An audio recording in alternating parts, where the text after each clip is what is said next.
Sounds kind of beautiful, don't it? Fair warning, I'm about to shit on it.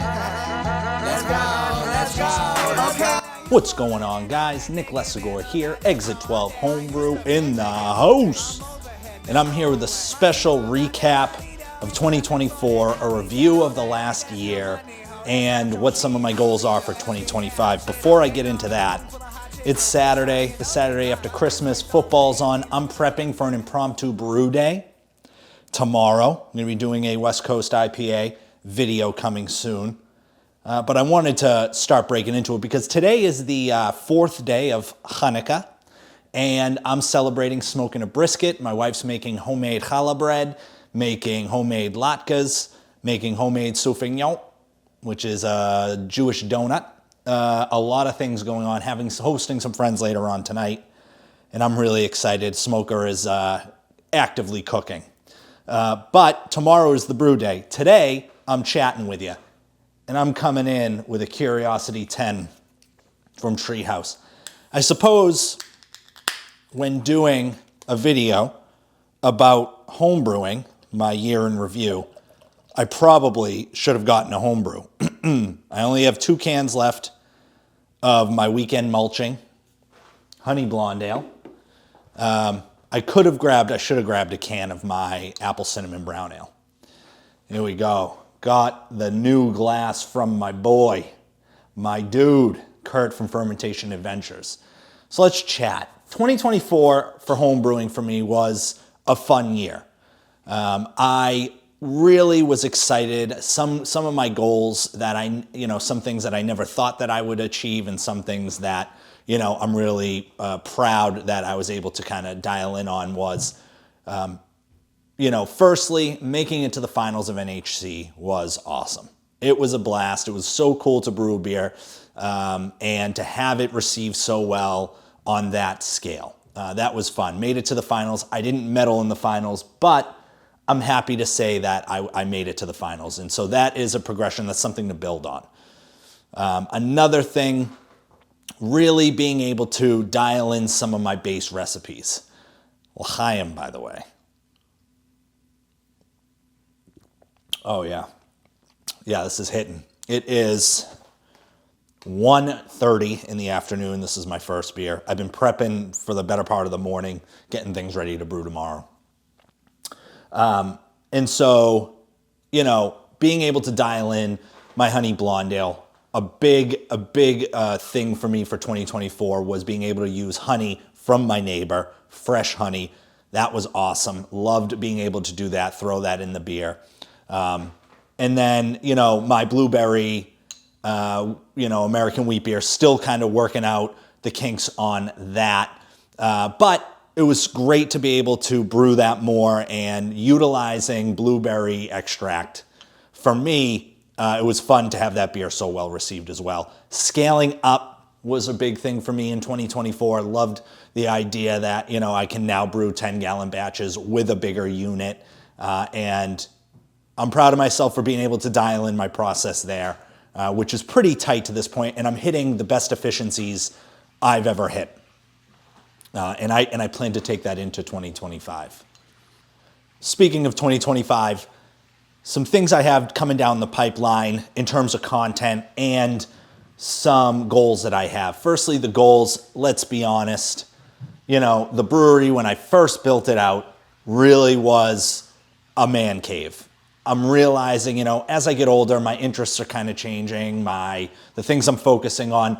Also, I kind of feel like, as currently constituted, the brewery doesn't convey, the way I take beer so seriously, how I look at the brewing process, how I look at the beer drinking process, the communal concept. So I'm looking to redecorate the brewery and the living area that reflects more what my thoughts are and the passion that I have for home brewing. So that's something I want to get done in 2025. Even if it's just adding some decorations and putting some doors in some areas that need them. In 2025, another thing that I want to do is experiment more. I love the idea that I have some house beers. Weekend mulching is a house beer, You know, the blueberry wheat beer is a house beer. Those things are great, and I took a year or two to really dial in those processes. Probably more than a year. Like I said, probably closer to 2. I think there were 2 summers in a row where I did nothing but brew my blonde ale and my blueberry beer. With that said, I'd really like to, you know, kind of get back to roots a little bit. In that, I want to start brewing New England IPAs again. I want to experiment with New England IPAs again. Fully understanding the fact I got Trillium and Treehouse here in Massachusetts. And so my expectations and my goal setting for New England IPA style should probably change as I continue brewing. Because the reality is I'm never going to brew a beer like Treehouse. I'm never going to brew as good a New England IPA as Trillium maybe. So, you know, doing some reflection I think is important as I head into the new year and really understanding where my goals are in terms of brewing. Experiment, when I say experimenting more, I mean using real ingredients, taking shots. You know, I think as a home brewer, my brewing style lately for the past few years has been kind of experimenting with first run recipes I get lucky with, like the honey blonde ale, but once I get it, I don't do a ton of experimenting. So I want to get back to experimenting with first run batches. And I'm kind of doing that with an upcoming video in 2025 that you'll see, as I mentioned, the West Coast IPA. This brew day was kind of thrown together, but I want to get back, when I say get back to my roots, what I mean is I want to start brewing with conventional, classic ingredients, Cascade hops, caramel malt, things like that. There's an ability to experiment while still honoring the past. And so I plan to do that. I think as a brewer by nature, when I hit a recipe, because experimenting in the past hasn't always been so fruitful for me, I tend to really hone in when I hit a recipe on an experimentation. So I want to change that up a little bit.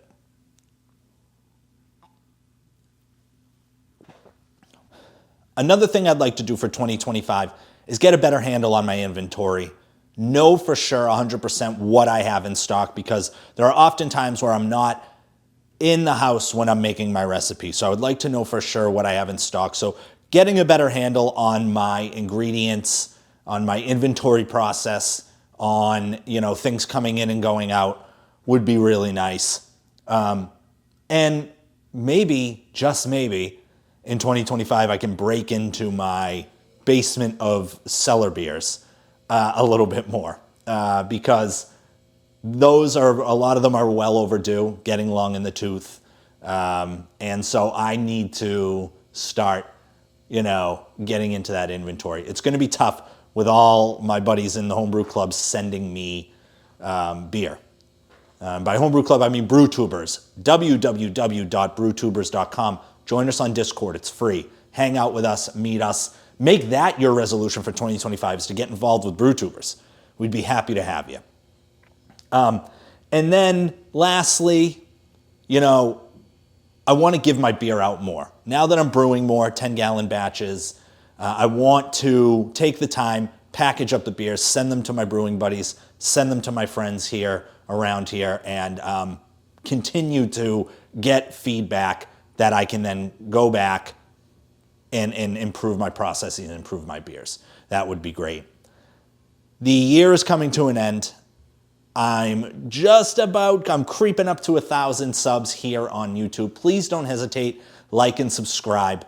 2025 is going to be a great year. 2024 saw a lot of successes. It saw some batches of beer that had to be dumped out.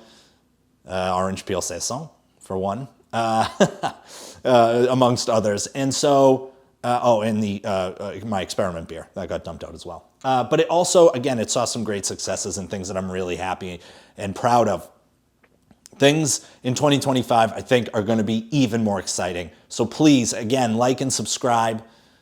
Check out the channel. Follow the channel. I'm going to be doing some fun things. It's not just going to be, the past year or two has been Brew Day, Honey Blonde Ale again, Brew Day, Blueberry American Wheat again. I want to do some fun experimental stuff for you guys.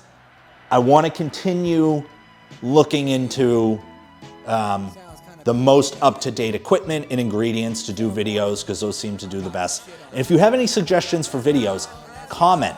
Let me know what you would like to see for a video, and maybe I can make that happen. Either way, late December here. Hopefully I get this video posted soon. From the bottom of my heart, sometimes thousands of people are watching my videos. It's very humbling. It's very, very cool. If you see me in public, if you feel inclined, comment. Let me know what you think. Say hi. Don't hesitate to reach out.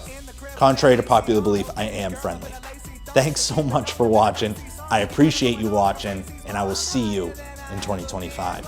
L'chaim.